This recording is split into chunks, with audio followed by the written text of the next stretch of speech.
good morning. This is Kaye. Welcome back again to my channel. Kumusta kayo guys? Hope you're all staying safe and healthy. And for this episode, gagawa ulit ako ng champorado. But this time naman ay hindi na siya yung kagaya ng nagawa ko before na chocolate version. This time, it's a white champorado version naman. And if you haven't tried this kind of recipe, feel free to watch me cook my favorite white champorado. Super quick and easy lang ito guys, and hope you will like it also. I'll see you!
creamy niya.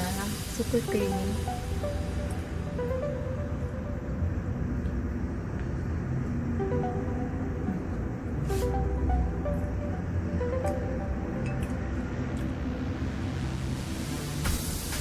And then yung Lindt na white chocolate truffles.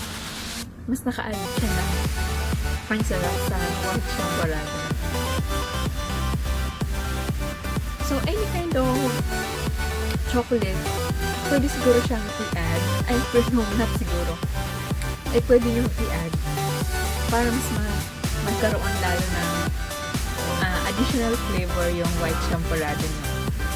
So, sa akin, ginamit ko yung white chocolate truffles na Lindt kasi yun ang meron ako dito sa bahay. So, masarap siya kasi